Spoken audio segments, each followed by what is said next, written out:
Olá, no vídeo de hoje a gente vai conversar um pouquinho então sobre 3 livros diferentes, sendo um deles o Oliver Fink e O Segredo do Rei, do autor Rafael Santana. A gente conversa também sobre Mulheres, Cérebro, Coração, da Vera Moreira. E por fim a gente vai conversar também sobre O A Boa Filha, da Karen Slaughter.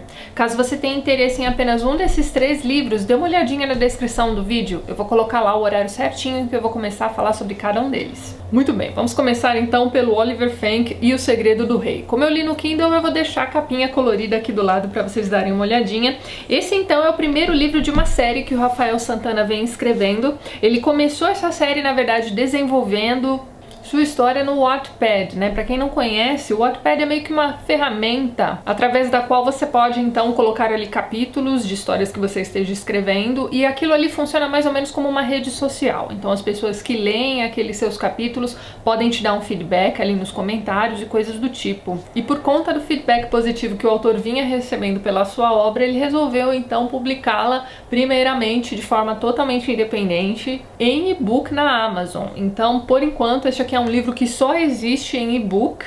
E essa aqui é uma história infanto-juvenil, né? No iniciozinho aqui, né, no primeiro capítulo, que na verdade vai servir como um preâmbulo para a história, o nosso personagem principal, que é o Oliver Fink, tem ali por volta dos 5 anos de idade, né? Ele é filho de um rei e a gente acompanha então no início desse livro uma cena bastante bucólica, né? A gente tem o rei, a rainha e seu príncipezinho passando umas férias numa cabana afastada, né? Nas montanhas, ali um lugar para onde eles sempre vão ali passar seus momentos familiares, né? Durante as férias. Tudo muito afastado do reino, aquela coisa toda. E tudo ia muito bem até que durante uma noite, né? Em que a família estava ali reunida, tomando seu chocolate quente, né? Antes de ir pra cama, aquela coisa toda, eles recebem uma visita muito estranha. E esse visitante que resolve bater então naquela casa altas horas da noite será o responsável por alguma coisa que vai acontecer ali com aquela família naquele momento. Eu não vou dizer pra vocês o que exatamente vai acontecer, mesmo porque todo o desenrolar dessa história a gente vai acompanhando aqui ao longo desse primeiro livro. Outra coisa que é bacana a gente saber também a respeito do Oliver Fink é que ele tem uma doença muito rara e tudo mais, e o único tratamento para essa doença seria então um determinado elixir que ele precisa tomar todos os dias, né? Num segundo momento, então, depois daquela primeira cena que eu acabei de contar para vocês, que vai terminar de um jeito, enfim, a gente passa a acompanhar o Oliver Fink já na pré-adolescência, então ele tem ali entre os 12 e 13 anos de idade. Ele estuda numa escola que vai lembrar pra gente ali em diversos momentos Hogwarts, né? Então, por exemplo, ele tem ali um amigo que é na verdade um urso, que na verdade é parte da ilustração de uma tapeçaria que ele tem no quarto. Esse então é o único amigo que ele tem ali naquela escola. Ele já teve um amigo antes disso, foi um garoto que um belo dia passou uma noite na casa dele e ficou sabendo naquela noite então que o amiguinho realmente precisava tomar um elixir ali todas as noites, porque enfim, ele tinha ali uma doença. O que acontece? Ele vai contar no dia seguinte para todo mundo na escola que o Oliver tem ali uma doença X. A partir desse momento ele passa a sofrer bullying ali dentro daquela escola por conta de sua condição. Então, apesar dele ser filho do rei e tudo mais, o Oliver Fink não leva uma vida lá muito fácil. Um pouquinho pra frente ali na história, os pais dele resolvem dar um baile de gala ali em casa, aquela coisa toda, né, muitos convidados e tudo mais, e vai acontecer uma coisa X ali naquele momento, daquele baile de gala. Vai ser uma tragédia danada, generalizada, e o garoto vai sumir naquela noite também. Importante dizer também que quem prepara esse elixir pra ele e tudo mais é uma babá. Então já tem assim essa coisa estranha do garoto ter, sei lá, 13 anos de idade e continuar tendo uma babá, não é mesmo? Mas enfim, quem acaba salvando o garoto daquela situação criada durante aquele baile é essa babá também. Ela faz ali algum tipo de magia que vai levar esse garoto para um outro universo paralelo. Ele vai parar nesse lugar muito estranho, onde ele também é conhecido, e ele vai ser procurado lá por um cara que é um mago. Esse cara é meio que o diretor de uma escola de magia também, e o Oliver Fink passa a frequentar essa escola. Enquanto as coisas não se resolvem, ele não consegue voltar para casa. Já nessa escola, ele é bem mais, né, bem recebido do que na anterior. Então ele faz alguns amigos e tudo mais. E a partir de então a gente vai acompanhando diversas aventuras que o autor vai criando para que esse garoto volte para casa. Esse é um livro, como eu tinha dito pra vocês, infanto-juvenil, e ele é muito divertido. Então assim, dei várias risadas aqui lendo esse livro em vários momentos, o que me lembrou também os livros do Percy Jackson. Então assim, esse é um livro de fantasia escrito por um autor brasileiro e tudo mais. Ele mistura diversos elementos que ele viu aí em diversos livros e filmes e tudo mais que ele consumiu, a gente percebe, né, essas influências na escrita do Rafael Santana, mas ele consegue sim criar uma história única a partir dessas influências. Então veja bem, aqui nas aventuras do Oliver Frank a gente não vai encontrar nada muito inovador, mas a gente vai encontrar algumas coisas interessantes, como por exemplo, nessa história a gente tem todo aquele ambiente mágico criado ali na escola de magia e tudo mais, mas ao mesmo tempo a gente tem alguns elementos do nosso tempo. Então eu não me lembro, por exemplo, se em Harry Potter em algum momento, ou nos livros ou nos filmes, né, se eles lançaram mão de usar ali a internet, sei lá, o computador. Realmente não me lembro mesmo. No Percy Jackson já me lembro de alguns elementos contemporâneos na história, digamos assim. Aqui a gente vai ter, por exemplo, também um investigador, né, da polícia mesmo, tentando desvendar ali o desaparecimento do garoto. Então existem alguns elementos com os quais ele vai incrementando aqui a história que não fazem parte desse universo mágico, digamos assim. Eu achei isso bacana, achei que casou bem ali na história criada. Então vou deixar aqui essa dica pra vocês que gostam, né, que leram aí Percy Jackson, gostaram pra caramba, que têm interesse em conhecer autores brasileiros que também escrevem histórias de fantasia. Esse é um livro que eu super recomendo, principalmente pra quem gostou de Percy Jackson por causa das tiradinhas, das piadinhas, enfim. Mas é aquilo, é um livro bastante infanto-juvenil, então ele vai funcionar muito bem para uma determinada faixa etária ou para pessoas que gostam de ler esse tipo de livro, como eu também, simplesmente para se divertir, ler uma historinha bacana. É um livro bem escrito, bem amarradinho, bem revisado. Então realmente espero que o Rafael continue aqui suas histórias, né, nos próximos volumes. O livrinho é muito bacana mesmo, gente. Lá embaixo na descrição do vídeo eu vou deixar os links para onde vocês podem encontrar esse primeiro volume dessa série, então, certo? Na sequência eu li também Mulher, Cérebro, Coração, da autora Vera Moreira.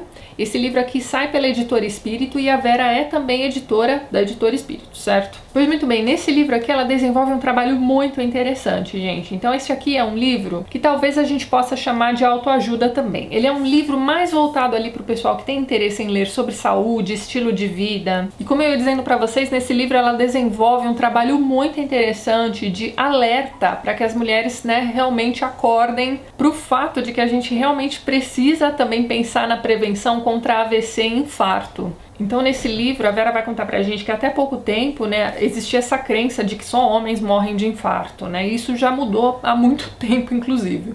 Né, com a entrada das mulheres no mercado de trabalho, com a competitividade, com a vida corrida de hoje em dia, com a questão de que as mulheres precisam se desdobrar, porque afinal de contas elas trabalham fora, mas também cuidam da casa, dos filhos e etc. Então essa vida corrida, esse monte de atribuições que as mulheres, né, passaram a ter de uns tempos pra cá, fez com que os números, né, de mulheres acometidas por AVC e infarto aumentassem assim assustadoramente. Então ela vai colocando aqui no livro diversas pesquisas que mostram pra gente que mulheres hoje em dia morrem muito mais de AVC ou infarto do que de câncer de mama, por exemplo. A autora coloca aqui pra gente também diversas transcrições de entrevistas que ela fez com profissionais da saúde. Então, para todas as informações que a autora coloca nesse livro, ela teve o cuidado de procurar realmente informações na fonte, né? Então, todas as informações que ela coloca aqui pra gente estão muito bem embasadas, ela vai colocando as fontes também de onde ela tirou todas essas informações. E a autora desenvolve aqui no livro também diversos capítulos muito bem detalhados, né, sobre diversas áreas da vida da mulher, digamos assim. Então, existem ali capítulos sobre relacionamento homem-mulher, sobre questões de gênero também, sobre exercícios físicos, sobre alimentação. Inclusive, esse capítulo sobre alimentação é bastante interessante. Ela coloca aqui pra gente também diversas receitas mesmo, sabe? Receitas de comida de verdade, digamos assim. Não sei se vocês também têm o costume de seguir nutricionistas no Instagram, Snapchat e tudo mais, eu tenho esse hábito. Então diversas das receitas que ela coloca aqui pra gente, né, eu já conhecia, né, por conta dessas nutricionistas, mas ela vai mostrando pra gente o quão importante é valorizar aquela alimentação que você está ingerindo, né, e como aquilo tudo influencia também no seu organismo, enfim, propensão para essas doenças e tudo mais. E tudo isso com uma linguagem muito acessível. Então é como se a gente estivesse conversando com a Vera aqui ao ler esse livro. Então a gente vai percebendo ali logo nas primeiras páginas, inclusive, que a intenção da Vera é informar as mulheres e muni-las de ferramentas de prevenção realmente para AVC e infarto. Aliás, muni-las não, munir-nos, né? Eu mesma ainda não tinha tido acesso à metade das informações que eu tive aqui nesse livro, gente. Então não sei vocês, mas pra mim pelo menos ainda não tinha caído a ficha de que regularmente eu deveria, além de procurar uma ginecologista, procurar também um cardiologista. Então logo ali num dos primeiros capítulos ela já vai deixar isso bem claro pra gente, olha só. Uma vez que adquiram consciência sobre os altos riscos das DCV, as mulheres também vão começar a consultar regularmente o cardiologista e o endocrinologista buscando a prevenção. Isso é muito sério, minha gente. Então, dentre os profissionais da saúde que são entrevistados, né, e nós temos acesso a essas entrevistas aqui no livro, nós vamos ter ali, por exemplo, a doutora Liana Lisboa Fernandes, que é uma neurologista. Tem também uma entrevista muito bacana com a doutora Miriam Gomes de Freitas, que é uma psiquiatra. Então a Vera toca na questão dos fatores psicossociais também. Tem um outro capítulo muito interessante também, ó, Em Movimento Não Adoecemos, sobre aquilo que, né, é chover no molhado, né? A gente já sabe, já tá careca de saber, né? Aquela questão das atividades físicas, né? E como a atividade física realmente ajuda na prevenção de trocentas doenças por aí. Mas mesmo assim, muitas de nós continuamos sedentárias, não é, gente? Ó, faz 2 anos já que eu saí do sedentarismo. Não é fácil, digo pra vocês, mas depois que a gente se acostuma, né, à rotina de exercícios diários, né, o dia que a gente fica sem fazer exercícios parece que tem alguma coisa errada, né? Então, nos itens desse capítulo, ela chega a comentar também sobre a questão da depressão, né? E como, né, pessoas que realmente fazem exercícios físicos têm menos propensão à depressão. Então, esse livro aqui, no fim das contas, acaba sendo um grande alerta para que as mulheres se cuidem, né? Para que nós, mulheres, nos cuidemos, né? Para muito além de cuidar, né, da aparência física e tudo mais, né? Esse livro aqui vai mostrar pra gente a importância da gente cuidar minuciosamente do nosso corpo, né? Do nosso organismo mesmo. Aqui nessa faixa amarela da capa do livro, né, nós temos aqui, ó, estilo de vida é a chave da prevenção e pode evitar até 90% dos casos, né, de AVC e infarto. Gente, eu não sei se eu consegui passar para vocês o tamanho da importância de um livro como esse. Além de tudo, é uma leitura muito prazerosa. Como eu disse para vocês, a impressão que dá é que nós estamos ali conversando com a Vera durante essa leitura. Ela realmente desenvolveu um trabalho muito importante aqui nesse livro, gente. Então, vou deixar na descrição desse vídeo todos os links para onde vocês podem encontrar o livro. E esse é aquele tipo de livro que eu sempre digo para vocês que não pode ficar parado na estante, né? É importante a gente fazer ele circular, né? Porque quanto mais mulheres tiverem acesso às informações contidas aqui nesse livro, e quanto mais mulheres estiverem alertas, né, com relação ao AVC e ao infarto, melhor, com certeza. Então fica aqui essa dicona para vocês, não deixem de checar os links na descrição do vídeo, certo?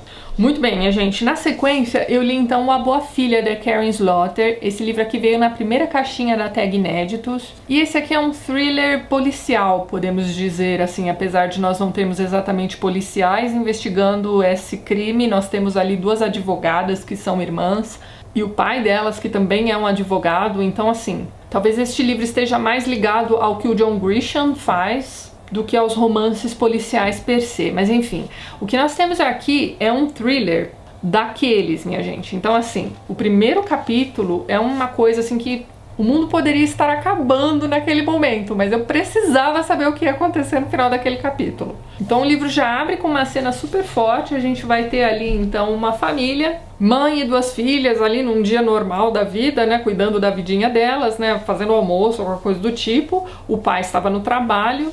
E a gente fica sabendo logo nesse primeiro capítulo que o pai é um advogado, como o Atticus Finch seria ali, mais ou menos, né? No O Sol é para Todos, né? Então ele é um cara que pega aqueles casos que ninguém quer pegar. Então assim, se alguém foi acusado de estupro, ele vai lá e representa lá o estuprador. Então ele é conhecido ali naquela vizinhança dele como um cara que tá sempre do lado errado da lei, digamos assim, se é que você me entende. Tudo depende do ponto de vista, não é mesmo? E nesse primeiro capítulo a gente fica sabendo que por conta, né, desse trabalho do pai, a casa onde eles moravam antes foi queimada pela vizinhança.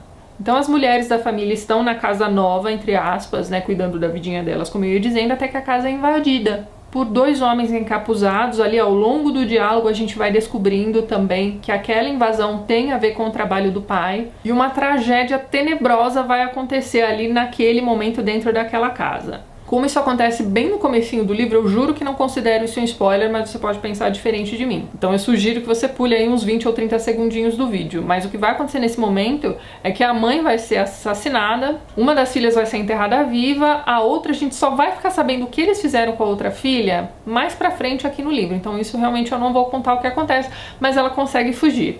Ao término do primeiro capítulo, a gente vai ter um corte temporal, a gente vai parar 28 anos depois dessa tragédia.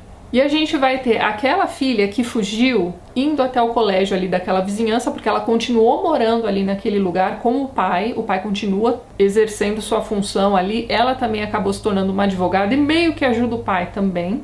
A outra filha, aquela que foi enterrada viva e que conseguiu sobreviver, mora em Nova York, foi para outro lugar, enfim, para bem longe dali. Assim, essa história se passa na Geórgia.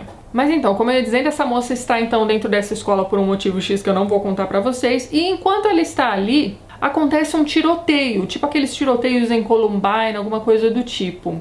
E de alguma forma ela acaba se envolvendo ali com aquela cena do crime e com a assassina, né, que é uma mocinha que já terminou os estudos, também estava ali naquela escola por algum motivo que a gente só vai ficar sabendo também ao longo da leitura. Enquanto essa cidadezinha está passando então por essa situação tenebrosa, né, por conta desse tiroteio dentro dessa escola, os ânimos estão todos aflorados, aquela coisa toda, o pai acaba sendo esfaqueado. Também não sabemos exatamente por que ou quem o esfaqueou, mas enfim, a gente sabe que tem a ver com o trabalho dele.